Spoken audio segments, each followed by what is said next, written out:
Hello students. In the today's session we are going to discuss a very important fundamental concept of pharmacology, that is cardiac electrophysiology. Now cardiac electrophysiology is a science that deals with the study of electrical activities generated within the heart. Now as we all know, there are two types of cardiac cells. One are the normal contractile cardiac cells and the other are the specialized pacemaker cells or the nodal cells. These are the cells which possess the characteristic feature of automaticity. Now today we are going to discuss cardiac electrophysiology of pacemaker cells or the nodal cells, and the special emphasis will be given to the generation of action potential in the pacemaker cells or the nodal cells.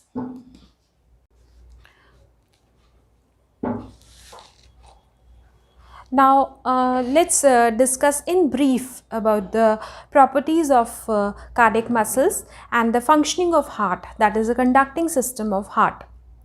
Now there are four cardinal features of cardiac muscle tissue, and these four features or the properties are the most important of all, that is the automaticity, then conductivity, rhythmicity and all or none phenomenon.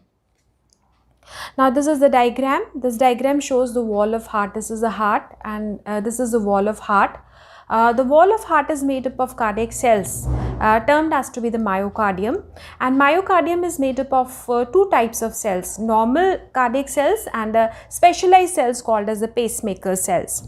Now these pacemaker cells are like the SA nodal cells, the cells of sinoatrial node. They are specialized cells called as the pacemaker cells, and the cells of SA node they are termed as to be the pacemaker cells or the nodal cells, and they possess the property of automaticity. So this is a property of automaticity which is possessed only by the pacemaker cells or the nodal cells, like the cells of sinoatrial node. Now automaticity is the intrinsic or the natural ability of heart to depolarize itself spontaneously without any external stimulus and trigger an action potential. Now this action potential, it is triggered in all the directions of the heart. The cells, that is the pacemaker cells, they get depolarized and they trigger an action potential or they generate an impulse, and that impulse or that action potential is triggered in all the directions. And since it is triggered in all the directions, it is the heart that contracts, the whole heart contracts as a unit.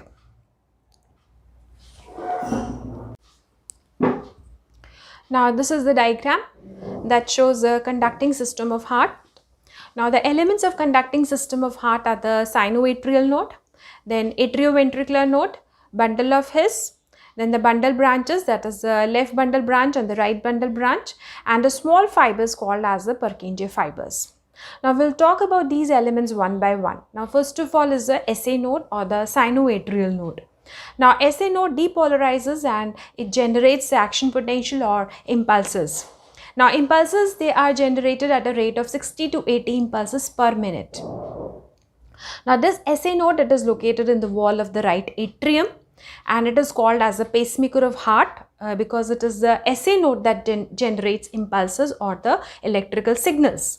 Now impulses from the SA node, they sweep over the entire wall of the atrium so that the two atria, they contract at the same time simultaneously, and the time taken by the action potential generated by the SA node to reach the AV node is about 0.1 second, and that is the time taken by both the atria to contract. Now the impulse from the SA node reaches to the AV node. From the AV node, the impulse travels to the bundle of His, and from the bundle of His, the same impulse which is generated by the SA node, it travels to the two bundles, that is the left bundle as well as the right bundle, and finally that impulse is transmitted to the Purkinje fiber, and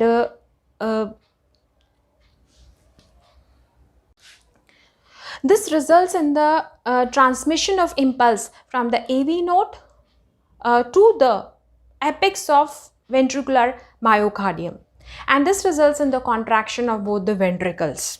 So contraction of atria is followed by the contraction of ventricles, and the entire heart contracts as a unit. So this property of transmission of impulse, which is generated by the SA node throughout the atria and the ventricles, is called as the conductivity. That means a single impulse which is produced by the SA node, that single impulse is responsible for the contraction of atria, both the atrias, and the contraction of both the ventricles. One impulse and one contraction of the heart. Now, third property is the rhythmicity. Property of automaticity and conductivity leads to the property of rhythmicity. That is, the heart contracts in a rhythm. When one impulse is generated by the SA node, the entire heart contracts once. And on an average, SA node generates 72 impulses per minute, and as the heart contracts or beats 72 times per minute. So this property of the heart, that is, the heart always contracts in a rhythm, is termed as a rhythmicity. Now the fourth very important property is the all or none phenomenon. Now a single impulse generated by the SA node, it travels to the single impulse generated by the SA node, it travels to the atrium, that is to the atrioventricular node, and the same impulse travels to the apex of heart, resulting in the coordinated pump activity of the entire heart. That is, the entire heart contracts as a unit.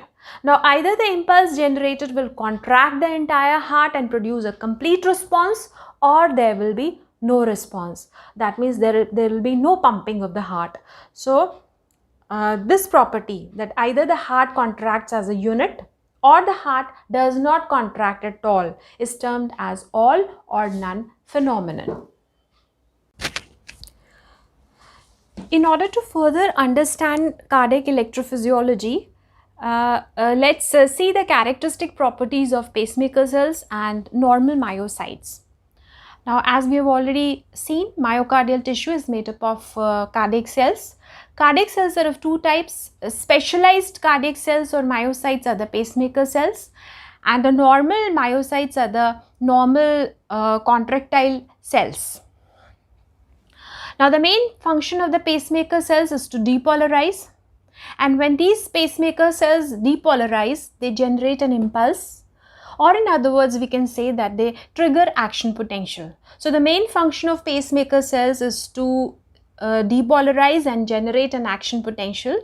Pacemaker cells are responsible for the contraction of the heart as a unit. Now, when we talk about contractile work cells, they depolarize and they contract. So the main function of contractile work cells is to depolarize and contract. They are responsible for the contraction of heart. Pacemaker cells, they possess the property of automaticity. That is why they intrinsically, on their own, naturally they depolarize. Whereas the cardiac myocytes, normal cardiac myocytes, they depolarize only when they are stimulated by the pacemaker cells. Now, when we talk about the action potential of pacemaker cells, action potential is slow and short action. That is, the duration of action is action potential is short. Now, this is the diagram. Here I have shown the action potential of pacemaker cell.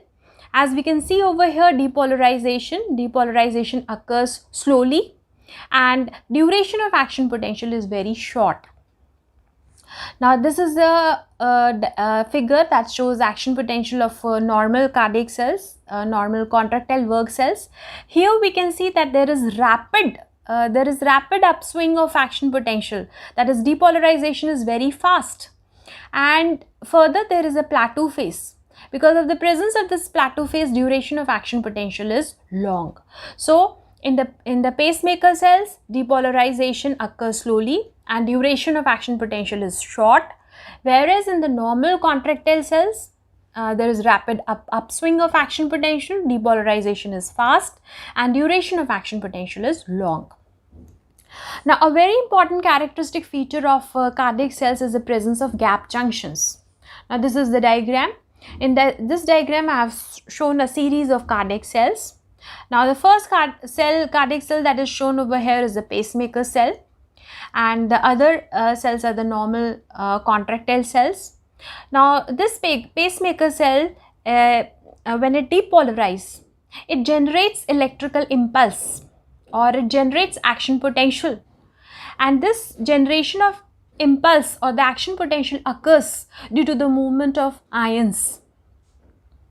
Now, this action potential which is generated by the pacemaker cell, it is further propagated to the adjacent myocytes by the diffusion of ions from the gap junctions.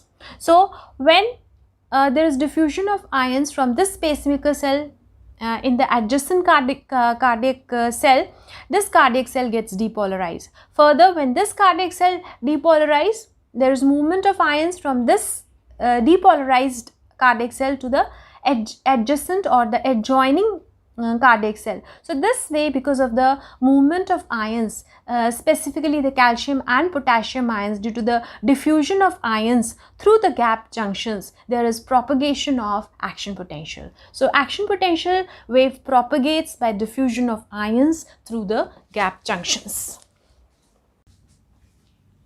Now, certain important characteristic features of action potential in a pacemaker cell. Now, pacemaker cells, they're primarily located in the SA node, that is the sinoatrial node, and the atrioventricular nodes. These cells, that is the pacemaker cells, they possess intrinsic property of automaticity.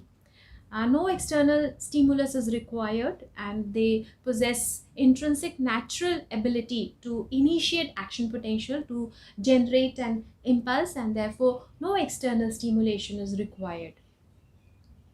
Now, unlike the normal cardiac contractile cell where the resting membrane potential is found to be stable at minus 90 millivolts, pacemaker cells, they do not have a stable resting membrane potential of minus 60 millivolts. That means they show unstable resting membrane potential.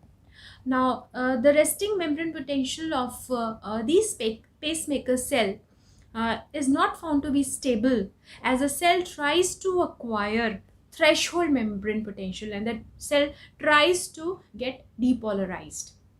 We will see this in detail. Now, as compared to the normal cardiac cells where there are 5 phases, these pacemaker cells, they show 3 phases. Action potential shows 3 phases: phase 0, phase 4, phase 0, and phase 3. These cells, they do not show phase 1 and the phase 2. That is the phase 2, that is the plateau phase, is not seen in the action potential of cardiac pacemaker cells. Depolarization. Depolarization of these cells is very slow, and duration of action potential is also very short compared to the duration of action potential of normal contractile cardiac cells, and this is because of the absence of plateau phase in the action potential of pacemaker cells. Now, this is the diagram that shows the different phases of action potential in a cardiac pacemaker cell. Now, unlike the normal contractile cardiac cells where the action potential shows 5 different phases, action potential in a cardiac pacemaker cell shows only 3 phases. That is the phase 4, that is the resting phase, phase 0 is the depolarization phase, and the phase 3 is the repolarization phase. Now, we'll talk about each of these phases in detail. This is the phase 4, which is shown here in the blue color. Now, very important thing to note over here is this, that the pacemaker cells do not have a stable resting membrane potential of minus 60 millivolts. This membrane potential is not stable, and therefore it is not shown here by a horizontal straight line. So, they exhibit these nodal cells or the pacemaker cells, they exhibit an unstable resting membrane potential of minus 60 millivolts. Now, in the phase 4, there is inward movement of sodium ions, inward movement of funny sodium ions, and which causes rise in the membrane potential from minus 60 millivolts to minus 55 millivolts. Now at minus 55 millivolts there is opening of T-type calcium channels and there is inward movement of or inward conductance of calcium ions, and because of which the membrane potential rises from minus 60 millivolts to minus 40 millivolts, that is the threshold membrane potential, that is the membrane potential at which the action potential is triggered, and therefore the phase 4 is followed by the depolarization phase, that is the phase 0. Now during the phase 0, that is the depolarization phase, there is slow inward movement of calcium ions due to the opening of voltage gated L-type calcium channels, and there is slow upstroke of action potential, there is slow depolarization, and the membrane potential rises from minus 40 to plus 40 millivolts. So there are two things to be remembered over here is this, that first thing is this, that the depolarization in the nodal cells or the pacemaker cells is very slow, and second important thing is this, that the depolarization phase is predominantly dependent upon the inward movement of calcium ions. So during this phase depolarization occurs, action potential is triggered or an impulse is generated by the pacemaker cells, and this impulse which is generated or the action potential that is triggered, that spreads throughout the myocardium. So this depolarization phase is followed by the repolarization phase. During the repolarization phase there is inactivation of calcium channels, but there is outward movement of potassium ions due to the opening of voltage gated potassium channels, and the membrane potential falls from plus 40 millivolts to minus 60 millivolts. So that means at the end of the phase 3 the pacemaker cell attains the normal unstable resting membrane potential of minus 60 millivolt. Now phase 3, that is the repolarization phase, is again followed by the resting phase, that is the phase 4. So action potential is begins with the phase 4 and the action potential ends also with the phase 4. So this is how the pacemaker cells depolarize spontaneously and they trigger action potential. So this is all about the cardiac electrophysiology of cardiac pacemaker cells. Thanks for watching the video.